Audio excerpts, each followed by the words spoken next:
Selamat siang, saya sampaikan kepada seluruh peserta didik SMA Negeri 1 Pulau Maya, terutama kelas 10 yang sekarang sedang menjalani masa pengenalan lingkungan sekolah.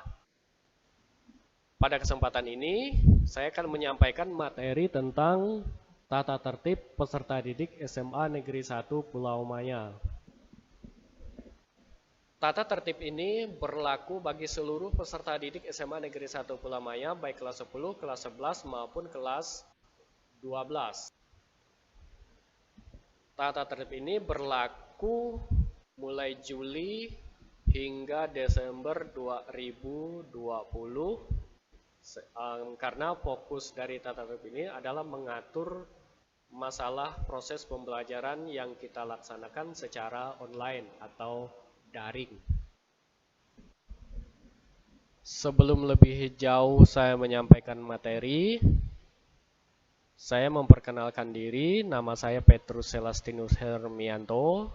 Saya menjabat sebagai Wakil Kepala Sekolah Bidang Kesiswaan dan saya mengampu mata pelajaran Pendidikan Pancasila dan Kewarganegaraan.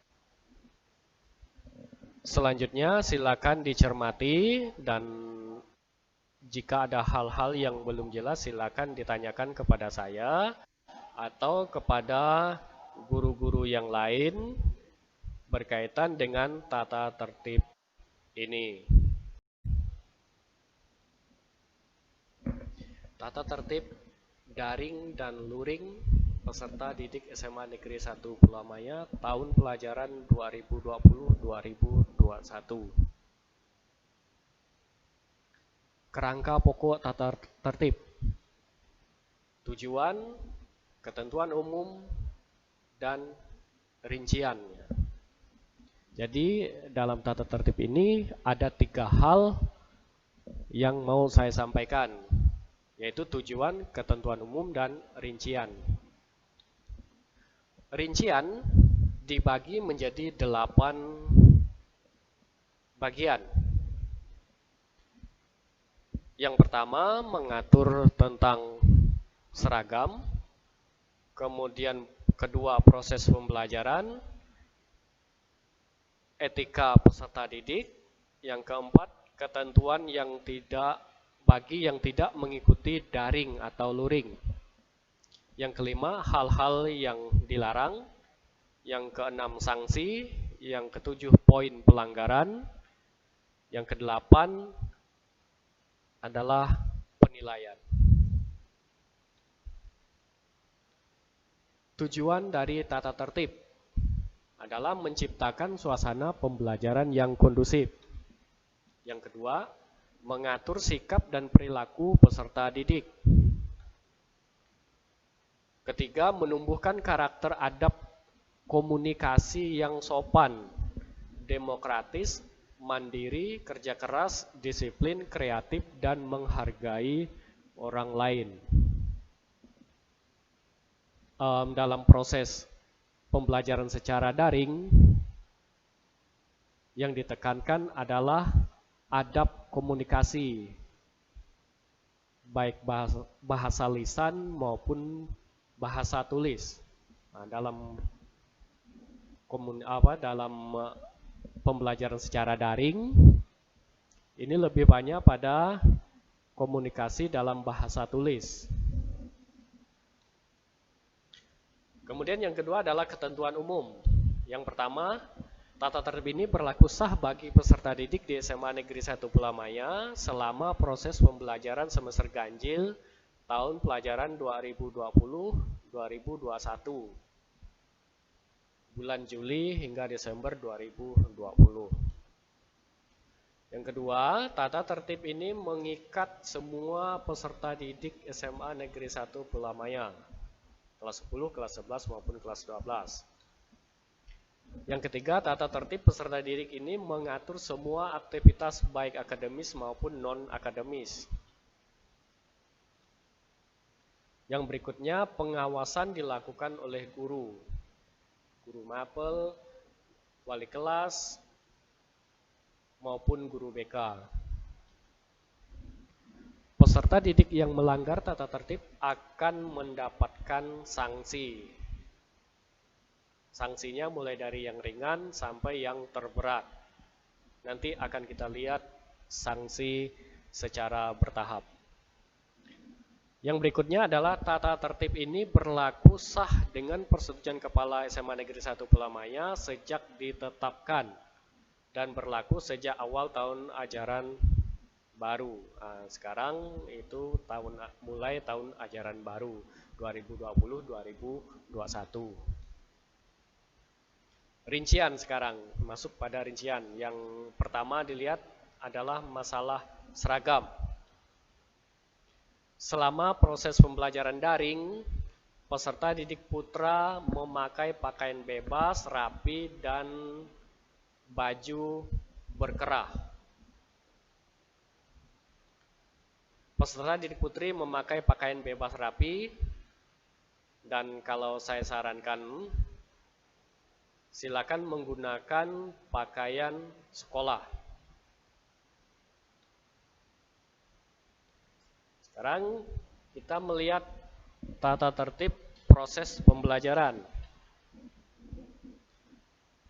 Waktu pembelajaran dari selama seminggu, Senin, Selasa, Rabu, Kamis, Jumat, dan Sabtu. Sesuai dengan jadwal yang nanti akan diinformasikan atau sesuai dengan instruksi dari guru mata pelajaran. Silakan nanti disimak informasi-informasi di grup yang sudah dibuat. Peserta didik tidak diperkenankan memakai jaket, sweater selama proses pembelajaran daring berlangsung. Daring di sini seperti pada saat menggunakan aplikasi Zoom. Jadi dengan video conference itu tidak diperkenankan memakai jaket atau sweater. Selama video conference, selama melaksanakan proses pembelajaran secara online melalui video conference, ruangan harus terbebas dari barang-barang atau suasana yang mengganggu jalannya proses pembelajaran, terutama suara yang mengganggu sehingga pendengaran itu menjadi terhalang. Yang berikutnya, mengumpulkan tugas yang diberikan oleh guru mata pelajaran sesuai dengan waktu yang ditetapkan. Peserta didik wajib mengisi daftar hadir atau presensi.